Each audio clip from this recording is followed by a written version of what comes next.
All right. Welcome to the Comic Watchers, episode 209.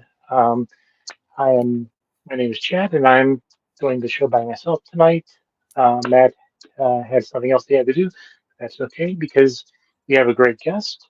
We have Jodan Ploskey, who is the CEO of Zoop, and Zoop, he has been very good on helping us get interviews with the creators that they're working with. So let me bring him in. Let's find out about him and Zoop.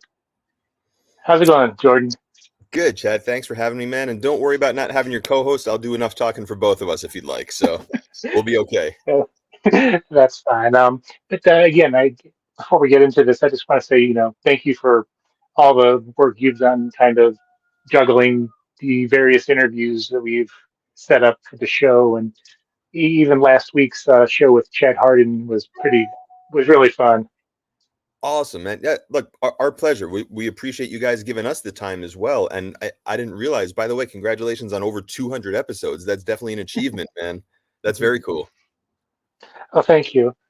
So before we get talking about Zoop and what you guys are doing, tell us a little bit about yourself, about your history with comic books, and you know what Yeah. if you remember maybe the first comic book you read, or maybe the one that kind of got you into the hobby. Or Well, the first comics I remember are like a GI Joe off the spinner rack. I couldn't tell you which one it was, but I know I had like some GI Joes off a spinner rack. We used to go to we just call it the candy store. Like we'd go to the candy Mhm. store and maybe pick up a comic. And I'm single digit age at that point, so it wasn't a collecting thing then. But between that and like Archie digests, we had stacks of those small Archie digests in my house from when I was a young kid. I have a brother that's 3 years older than me, and he was reading before me, so I was probably just like taking his Archies. But in 1991, you have the death of Superman and Image Comics founding, and Spider-Man 1, X-Men 1, X-Force 1, like all the, it was just like the biggest time in comics ever. And I was 10, 11 years old, the perfect moment for me to for like it hit everybody, but it stuck with me, Mhm. in the way that it stuck with the others that have like persevered in comics since then. um Favorite comic of all time is the New Warriors. I could probably talk for an hour just about the New Warriors.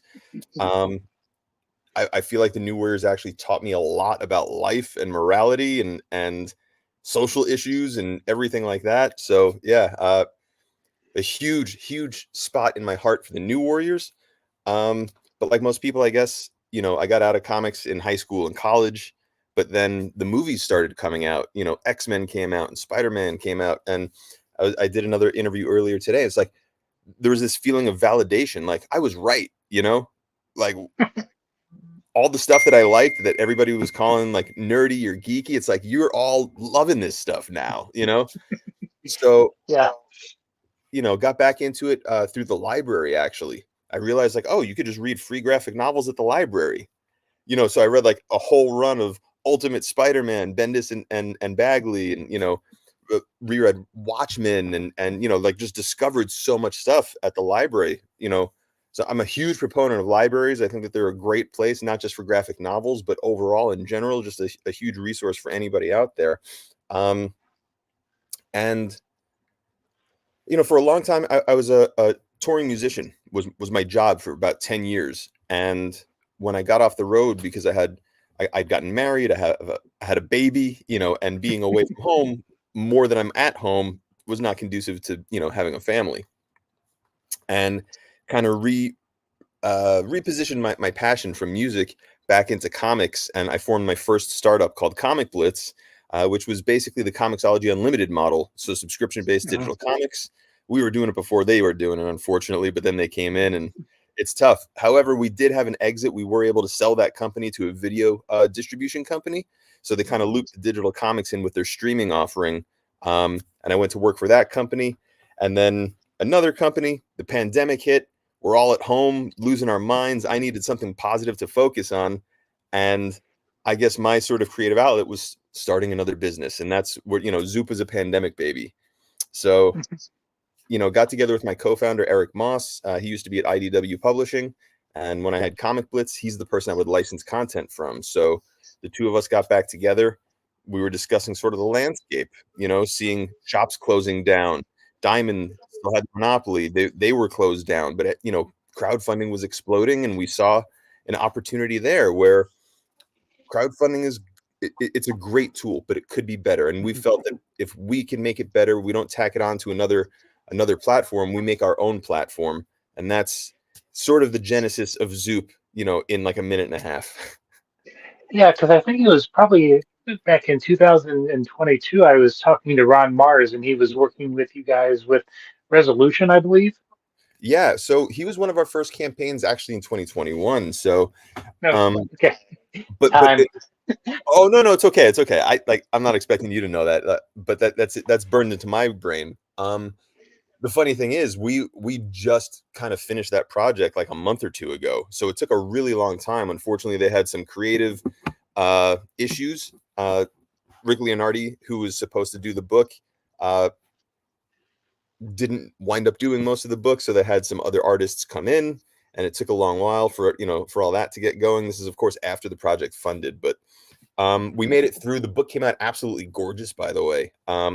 Netho Diaz, who's doing X-Men right now, or some X title, I believe, came in and did the majority of the book. We have Paul Pelletier, Bart Sears. There's a bunch of other people that came in and did some awesome double page spreads for the book. So it's a really gorgeous looking book. Super proud of it. But yeah, Ron, that project was our second or third one out of the gate. Yeah, and I think again, like I said, that's the kind of the first time I heard about you guys, and since then, that's how you guys pretty much got on my radar.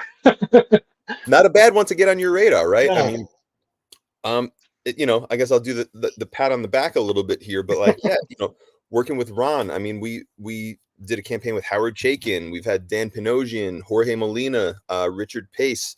We did something with the Jack Kirby Museum. So we actually ran the first ever Jack Kirby crowdfunding campaign of all time. So we got a lot of, heavy hitters under our belt, a lot of contributors who are, top tier A-list type of creators in the comics industry who have been a part of some of the projects that we've worked on. So super fortunate. So before we get to talking about some of the projects, kind of tell me about your model. I mean, it's different. It's a lot different from Kickstarter. It's similar, but it's different, and I'll let you kind of Similar, tell us about those differences. yes. So exactly, similar but different. So we are a crowdfunding platform like Kickstarter, but our big difference is that we are full service. And what that means is if you're a writer or an artist and you go to the crowdfunding route, now you have to figure out the platform, right? You have to do all this technology work on your own and kind of learn how to use that website, learn how to track analytics and just sort of track the campaign and know what you're doing. You also have to market it all on your own. You have to figure out how you're going to print your comic, and if you have any other merchandise that you're selling, now you need vendors for pins and stickers and any other sort of goodies that you're going to put in there. And then when all is said and done, hopefully you've done a great campaign and you have hundreds, possibly even 1,000 plus people to send packages out to. And I think that that's, one of the big things that a lot of creators don't want to do because it takes up a lot of time. And these are people who have other jobs, or have freelance work. And everything I just explained takes up so much time trying to do that on your own. So that's where we come in. I like to say we do all the unsexy stuff that nobody really wants to do, but that's what makes a campaign successful. So we're a built-in team all under one roof. It's not like a creator needs to take weeks or months of time of like trying to piece together a team or find their own vendors and find a fulfillment company.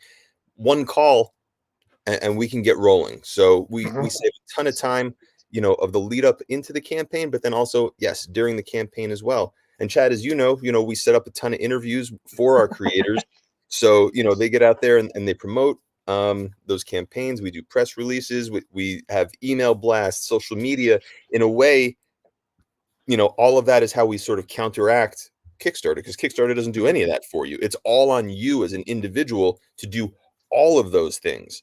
And a lot of creators are not natural carnival barkers. They don't want to be Mhm. the ones out there feeling like, they're shilling something or asking, for people to donate or, to back their campaigns. So to have someone kind of handling that for them, it's gone over incredibly well. So, we've had some some really great successes, and we're looking forward to more.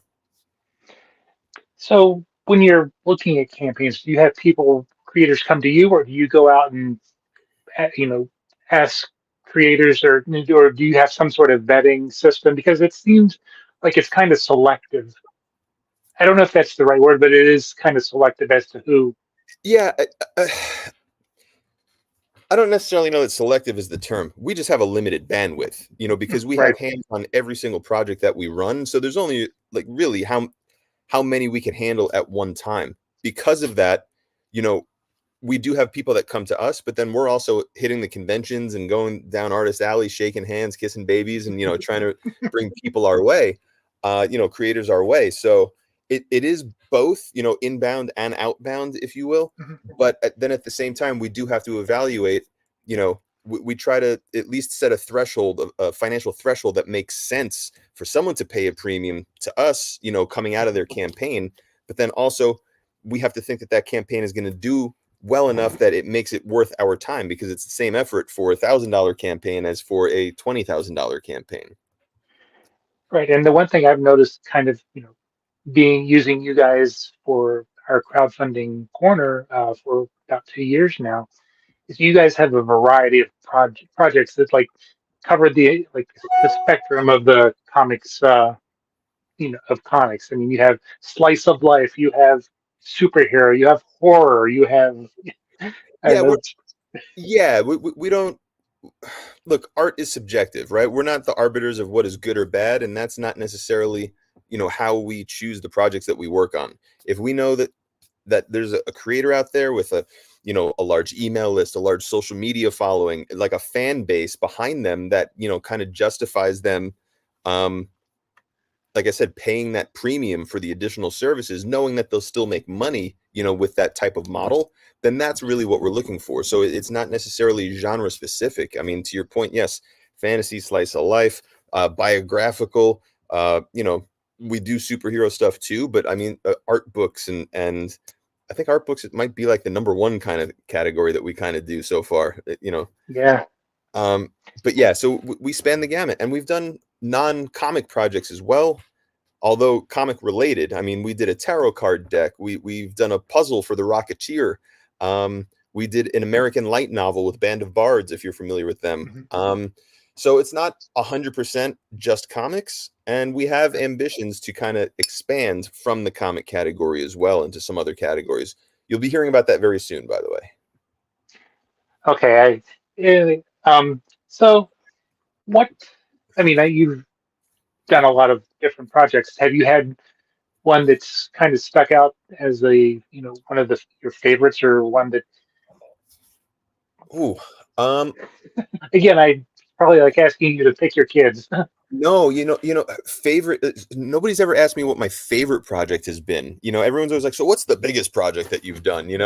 And I kind of always sort of relate that to like, the ones that stick out in my mind. We have a couple that are like super meaningful to us. The first big one that we did was this artist edition book for the late great John Paul Leon. He had a creator-owned series called The Wintermen, and when he passed away, his friends got together to do this campaign for an artist edition book for the series, with all the proceeds going to his daughter's college education.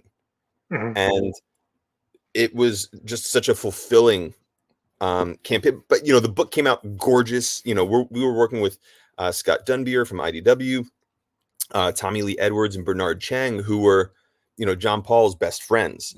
So it was great collaborating with them, and being able to put together a project that meant so much to so many people. A ton of industry people backed that campaign because I think they had love for John Paul. They respected him as an artist. That everybody, there was like not an unkind word to say about the guy. I Mhm. unfortunately never met him, but it's nice to sort of have that little connection to him. And then, in that project as well, there were some incredible artists that took out time to create art prints for it. This is Walt Simonson. This is Joe Quesada. This is Peach Momoko, Duncan Fegretto. I feel like I'm leaving people out. Bernard and Tommy Lee did prints as well, but like Oh, and Kim Jung-gi, if you're familiar with Kim Jung-gi, oh my God, like it was just amazing, some of the people that we were like associated with on that project. So that one sticks out a So lot a to me. bunch of upstarts. Yeah, a bunch of people that no experience in the comic industry. Um, and then another similar project like that, and we then we can move on. But Comics for Ukraine was a benefit anthology that Scott Dunbier came back to us with to raise money for people displaced by the war in the Ukraine. So we were able to donate $100,000 check to Operation USA, and like 90 or 95% of that money goes straight to helping displaced people. So the feeling that we get, from the meaning behind these campaigns is so much better than, I don't mean to diminish it, but it's like, okay, a creator made something and now the book came out. That's an amazing accomplishment, by the way. Like to put something out into the world that wasn't there, like, before you thought of it and actually created it. I love that. But the added element of like helping people with this art is it crazy high that it's very hard to replicate. Yeah. And that Comics for Ukraine campaign, covered by Alex Ross, another cover by Bill Sienkiewicz, Art Adams, we have Mark Wade, Kurt Busiek. I mean, some of these names that were in this book are just insane to me. So those two definitely stick out the most. Yeah, that's got to be So it. how long does it take to kind of plan out a campaign from, you know, getting working with the creative artist or creative team, and then kind of through completion?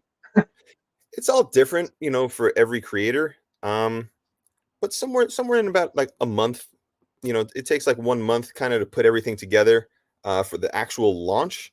That being Hmm. said, it takes creators different amounts of time depending on how complete their project is before they launch. Hmm. So, it might be 2 months or 3 months before we go to print. It could be 6 to 9 months. It could be 2 years. So, Yeah. but here, I just got this one today. So this, I don't even know if you could see it because I have the blur on, Yeah. but Full this is, tilt. yeah, this is Full Tilt from Jason Copeland. Hmm. God damn blur. All right, I don't even know how to turn off the blur It's right fine. now. It's But fine. yeah, so this one just came today, and I'm thrilled for him because he's on social media and he really sold the hell out of this book. It was a really successful campaign. He did a great job. You could just see the passion that he has for what he created. So I'm thrilled for him that the books are getting delivered, that he has his copies now, and yeah, it's just another good feeling. So one thing I noticed that you guys tend to do is, once a campaign is completed, you sometimes reopen it for a limited time. Yes. Kind of tell, I mean, as someone who follows campaigns, I understand kind of the reasoning, but kind of talk about that and Yeah. the reason It's for Yeah, I mean, like number one, it's another differentiator between us and Kickstarter. Like you run a campaign on Kickstarter, and if your goal is $10,000 and you're at 9,999 dollars, and the campaign ends, you don't get that money. So for us, you know, there's no reason sometimes if we haven't gone to print yet. And it. Hmm. the thought behind this one is sort of like a final order cutoff of sorts. It's like, all right, guys, we're about to finalize our print numbers. If you missed the campaign, now's your last chance to kind of come back, and get any of these rewards that are still available. So the creators love it because it's another bite at the apple. We definitely add backers every time we reopen something. So like right now we have the Jack Kirby campaign that's still open. Even though we ended that in, December or January, it's reopened right now and we're adding new backers all the time. So Hmm. there's no reason really not to do it. We haven't gone to print yet. Nobody's getting screwed, in any way. It's not like if you pledge during the main campaign that you lose out on anything. Your wait time doesn't change. So no reason to not try to get that extra bite at the apple. And I even, I can't, it was a month ago or so, you even reopened the Stardust campaign. Mhm. Look, I mean, just, dude, covered by Mike Allred, like, I mean, Jesus, man, like, Van Jensen put that one together. I know he recruited a ton of different people. to come in and be a part of that. And that was another huge, great success, on the platform for us. And you're currently running one with Vault Comics, which is kind of a different approach. You want to kind of talk about that? Yeah, so we've partnered with Vault Comics for the release of Barbaric Born in Blood. So this is part of the Barbaric series from Vault. And last year they started doing these free #1 issues to retailers. That they would have like 170,000 copies printed and distributed to retailers, all for free. And so then we started talking about like, well, how can we do that directly to consumer? And it was something that we were uniquely positioned to kind of craft, a campaign page to not feature what the funding goal is, but to feature, this is a community building effort. So we're not calling it crowdfunding. This is crowd building. Now, Hmm. what's cool about it is you can sign up, get your free comic of Barbaric Born in Blood #1, but with let's say every new 50 people, every new 100 people that join the horde is what we're calling it, then everybody gets more free stuff. So if you sign up and you're like, oh man, we're at 275 people, we only need 25 more people, and then we all get, I think it's an enamel pin actually right now. So if you want that enamel pin, you got to tell some friends, hey, go sign up for this, go get this free comic. It costs you nothing. You don't have to give your address or any information. And if you want, you can buy some things, right? There's Yeah. barbaric graphic novels, there's t-shirts, there's all this other cool stuff that you can buy if you want. But if you just want to read that comic for free, go get it, tell your friends, so that way you all get more free stuff. And what is your success rate with funding campaigns? I know, I know, as someone who follows it pretty much on a weekly basis, I know Yeah, occasionally you have some that miss the mark. What? we do. But I'm glad you asked, Chad. We're currently sitting at an 88% success rate. So when you compare that to Kickstarter success rate, just in comics, and you may be able to correct me, I think they're in between like 72 and 76%, somewhere in there. Is that accurate? I'm not sure. I've never run a Kickstarter. I just know people who have and talk to them. So. But yeah, so we're outpacing them in the comics category, but overall crowdfunding projects only have like a 40% success rate Mhm. overall. So the fact that we're double, what the overall crowdfunding marketplace looks like, I think I attribute that to the built-in support and the advice that we can give, and really like walking these creators through what it takes to do a successful campaign versus just going to Kickstarter and crossing your fingers and hoping you get funded. So What have you learned, from the first few projects that you're able to kind of apply to, new ones as they come on your docket? man, a lot. I mean, we switched, vendors quite a bit until we kind of dialed in with the right people. We had some Mhm. printers that we tried a few times that didn't work out. We had a fulfillment company that we tried that we had to stop working with. When we started, it was still the pandemic, so there was huge delays at the ports. So because we had printed over in Asia one of our projects, and it was delayed at the port of Long Beach for like 4 months, and there's nothing that we could do about it. So learning a lot more about like logistics and shipping and international shipping and freight. Oh my God, man, are we dialed in? Like, realistically, after 130 campaigns that we've had our hands on, I don't know that there's a team of people or any individual that's run more campaigns in comics crowdfunding than we have at this point. Mhm. I mean, there may be, I just don't know Yeah. who that would be. So we've got a ton of experience. We're super dialed in. Yeah, the vendors that we're working with are pros and crushing it for us. So learned a lot and made it Now, all. Yeah, yeah. So I know there's, you're currently running a Zoop crowdfunding. Uh, we are. Yes. So it's kind of hard to explain. Everyone else I talk to, says it's very meta, right? Zoop is for all intents and purposes, we are called a rewards-based crowdfunding platform or a product-based crowdfunding platform. So there's another kind of crowdfunding platform called an equity crowdfunding platform. And that is used to raise capital for a company as opposed to sort of doing a pre-order for a product. So we are currently running an equity crowdfunding campaign on republic.com. So that's republic.com/Zoop. And if you back that campaign, you actually become an investor in Zoop. So if you put, the minimum for this campaign is $150. But if you put $150 into our campaign, that entitles you to $150 worth of shares in Zoop. Mhm. So you're not getting a product, you're getting shares that hopefully, with your help and support, the value of those shares grows over time and it becomes a worthwhile investment. Investing in startups is always risky. I probably should say that. But yeah, so I mean, if you believe in crowdfunding, if you believe in Zoop, if you believe in the projects that we're doing, or if you just have money to say, hey, go for it, guys. We support you, we back you. Here's some money. We appreciate it. And not only that, we do have some exclusive comics as physical perks. So the more you invest, the more comics you get, and the higher level that you get to with your investment, the more rare those comics get, because there's fewer and fewer investors that say the $2,500 range, the $5,000 range, the $10,000 range. But you get all the comics from the previous tiers as well as those super limited. So there's your standard comic, there's your virgin variant, there's your black and white, there's a foil comic, there's a metal, there's CGC graded, and then CGC graded and signed. So, and you get all of those, with every successive tier. So it's the shares in Zoop as well as some exclusive collectibles. Oh, thank you, Mr. Monarch. So yeah.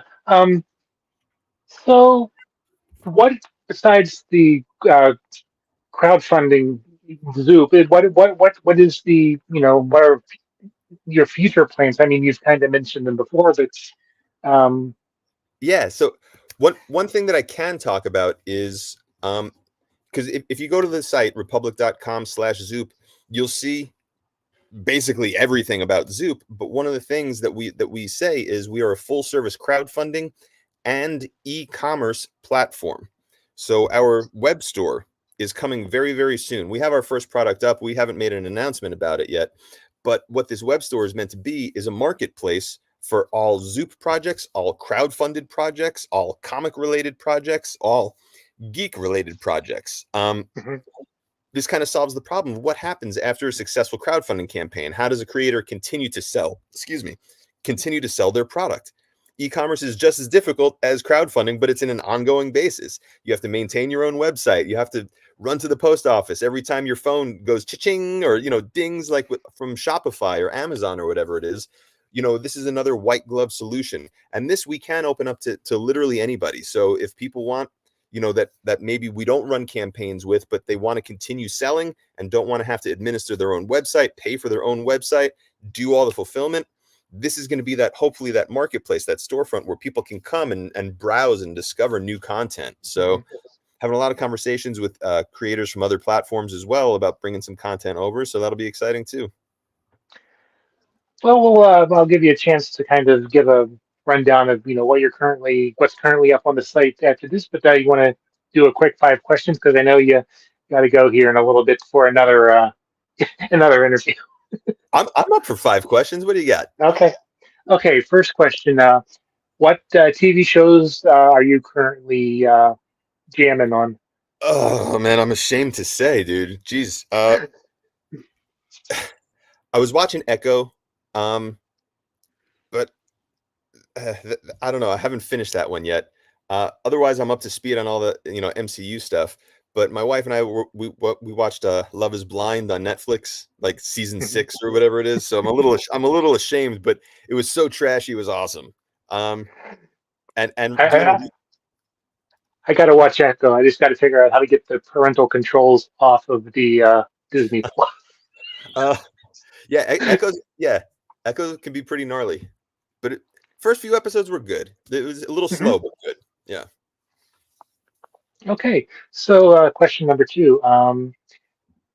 Which creators would be kind of your dream to work with?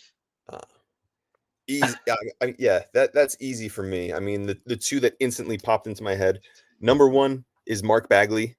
Um, like I said, New Warriors for life, man. That's it. That guy and his artwork that's imprinted on me. If you were to ask me, like to show someone an example of comic book art, Mark Bagley, that's my guy. Him and Jim Lee. I think Jim Lee is the greatest artist of all time. I mean, no disrespect to anyone else. Like subjectively, Mark Bagley's my favorite, but like in a sort of objective way, I'm like, it's kind of hard to argue against Jim Lee being the Yeah. best. So that's an opinion, But yeah, those Yeah. two, Mark Bagley, Jim Lee. Oh, but then I'll segue my next question into that. Who would be on your Mount Rushmore of comic creators? Oh man, I love this question because it's so you got to go Jack Kirby. Hmm. I put Jim Lee on there. Okay. But then you have like two other slots. Does Neil Adams go there? Does Frank Miller go there? People would put probably like a Carmine Infantino or a John Buscema or a Gil Kane or Steve Ditko. Like I'm sure plenty of people would put Stan Lee too. Like so Hmm. maybe it's Stan and Jack, and then you got like those other two slots of You have to separate them though. into two separate ones, Stan and Jack. No, on either sides of the Mount Rushmore. All right. So like Stan and Jack in the middle, and then like on one side is Jim Lee, the other side is Frank Miller. Like, Well, like on one side is Stanley, the other side is Jack, and then there's two in between. I got you. I mean, man, I don't know. Frank Miller, Neil Gaiman, like there Hmm. are people, Grant Morrison, like there are people who like changed the game. I don't know. Like I love that question, but such a hard question. Yeah, I know, and it can always change, depending on what you're currently into. Yeah. Do you have those four? Like, do you have that locked in? I would say definitely Kirby. Oh man, I I can't know. answer my own I know. question. But I mean, like objectively, not like who are your favorite, but like Yeah, objectively, who are the four people who've contributed the most to comics? And I feel like you kind of have to put Stanley up there, regardless of how you feel about him. I think last time somebody turned the question on me, I can't remember his name again. He was the editor of EC Comics during the whole Seduction of the Innocent Not debacle. not Gaines. It wasn't William Gaines. Yes, Okay. yeah, because he kind of snubbed his nose, and the whole. Yeah, for sure, for sure. I mean, I don't know. Do you put like Mike Richardson up there? Do you put McFarlane up there, or like the founders of Image is like one face kind of? Kind It's of a like hard. an amalgam, but just Yeah. Oh, an amalgam is a good word for comics people too. Yeah. okay. I think we're on question number 4. Let's do it. So you're um, you're on a desert island. You can only have 5 things to read for the rest of your life. I will accept omnibuses and complete runs of works. Man, uh, usually people only give you one, and the answer is the New Warriors Omnibus Volume 1. So that's number 1. But if I get the whole run of New Warriors, like 1 through 75, you say it counts as 1? Sure. All right, I'll take that. I will take Why the Last Man. Okay. That's 60 issues. I might take Irredeemable, which I think is also in the 60 issue mark. I might take Grant Morrison's Animal Man. Oh yes. I love. I mean, I love that. Man, I've never thought. Oh, all right. Well, my other favorite graphic novel is staring me right in the eyes, and it's just a graphic novel, but I'll take it. Asterius Polyp by David Mazzucchelli. Oh okay. Oh yeah. Okay. That is, Definitely. to me. I was explaining this to someone else the other day. I'm like, I think that's a masterpiece of the medium of comics. Like that elevated what you can do in comics, in my opinion. I love that book so much. So yeah, those 5. All right. And my last question. I hope it's not. I don't think it's a loaded question, but overall, what's your opinion, feeling of the comic book industry as it currently is and where it's possibly going. Yeah, I mean, it's an interesting time because I've never been like a doom and gloom guy. I hate it when everyone's like, "Oh, comics are dying, comics are dying." Like I don't get caught up in that. Um, Past 50 years. yeah, exactly. However, I do think comics are changing. I Hmm. think that the way people consume content is changing. I think the way people's purchasing habits are changing. Um, and that's not just in comics, you know? Um, so I do think we may see a shift. I've actually had conversations with with people who publish comics, that they're steering a little bit away from single issues, doing more graphic novels. Doing more direct to consumer, whether that means crowdfunding or just online shopping. But just retail might have a tough time, I think, in the near future. I know that people have been saying it for a while, but I think that like when you kind of take a look at um everything else has been digitized, really. Hmm. Like um I love physical comics. Like if I don't even know if you could see, like I have a stack of comics right there. There's another stack of comics right there. So like, and we produce physical comics, and we Hmm. make comics and graphic novels and hardcovers and art books and everything like that. So, man, like, I I don't think that there's anything wrong with change, but Yeah. I do think that it is going to change. I'm not a I don't have a crystal ball. I can't tell you, what's going to happen. Is retail going away? Probably not, but there may be shops that have trouble adapting to the new norm, unfortunately. I don't know. I, I wish I I wish I completely wish agree. yeah, I mean, look, I wish them all well. But it's people get into this business because it's a passion, not Mhm. because it's the smartest money play. So I don't wish anyone ill, but like it's tough. It's tough out there. Well, I know we're kind of reaching our time limit, so kind of tell us, give us a rundown of what's currently funding on Zoop Sure. and, what you have in the pipeline and people should be on the lookout for. Yeah. So we mentioned the Barbaric campaign from Vault Comics. We have This is an interesting one. One called Time Breakers was actually released, excuse me, through DC Comics in '96. They had an imprint called Hex. Um, Mhm. it was Hex, right? Hex was It the was imprint. Hex, yeah, because Transmet was under it for a while. Uh, Helix, Helix. Helix. Thank you. Helix. So this book, Time Breakers, by Rachel Pollack, who recently passed away as well, and Chris Weston. So this is fully funded, over $10,000. I think 2 weeks to go.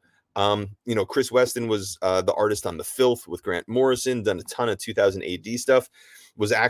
He designed Michael Keaton's bat suit for the latest Flash movie. So he's working in film and everything right now as well. So it's a really cool book. First time it's ever been collected. It was only single issues back in the '90s and never been collected. So this is the first time Mhm. it's being collected. We have The Art of Chad Hardin, Volume 4. He funded his first 3 on Kickstarter. This is longtime Harley Quinn artist Chad Hardin. We also have Age of Canaan by an Israeli artist, or I should say Israeli creator, named Nir Levy. I think we had a $5,000 goal or something like that. We're pushing $10,000 right now. If you're a fan of Trad Moore or Riley Rossmo, this art is right up your alley. It's gorgeous, amazing, thought-inspiring art. And then this one is actually either ending today or tomorrow. Fully Loaded by Jimmy Broxton, UK artist, longtime 2000 AD Judge Dredd contributor. I kid you not, this is some of the most gorgeous comic book art I've ever seen. I'm When we started working with him, I was like, how come I've never heard of this guy before? Like this artwork is phenomenal. Do yourself a favor and check that out. Support that campaign and be the proud owner of some incredible artwork. So those are the ones that are live right now. Coming soon. We just put up a new pre-launch page for Adriana Mello, who is one of the artists, for like Harley Quinn, Poison Ivy over at DC. Um, we have a huge anthology from 100 creators. So Lewis Southard is a comic book writer, editor, put together 100 creators for this anthology. It's called Comics Are Dying, the Comic, which is basically the history of comics. And kind of like we were talking about just a moment ago, Chad, doom and gloom, all the times where people thought comics were dying and then just they never did. A lot more campaigns that are coming. Another one from Paul Cornell, who we did Saucer Country with. Another one from Paul Aller in his Pink Midnight Presents series of books that he's doing with us. And the last one I'll leave you with, and there are many others, so please check them all out. They all deserve your eyeballs and your support. But an art book with Christian Ward. And if you're unfamiliar with Christian Ward, he was basically just given the keys to Batman last year by DC and said, they said, all right, do a Batman story. And he did. And it was awesome. So yeah, super psyched to be working with him on his art book coming up. All right. Well, I want to thank you for your time, and it's great to finally meet you. Not really face to face, but in person somewhat. Screen to screen. But hopefully we'll meet. Hopefully Sunday. So Yeah, absolutely. Well, I'll be at WonderCon, San Diego Comic-Con, New York Comic-Con. I don't know where you are though, Chad. I'll hopefully see you at New York Comic Con. So nice, man. And one last thing, if anyone is so kind as to support the campaign that we're running, republic.com/Zoop. We're on all social media platforms at We Are Zoop. So Twitter, Facebook, Instagram at We Are Zoop. And if you want to write us an email, we're hello@wearezoop.com. all right. Again, hopefully when you have a little more time, we can have you back and we can dig deeper into the Zoop and the Zoop campaigns and have a great rest of your evening. Would love to, Chad. Thank you so much for having me, man.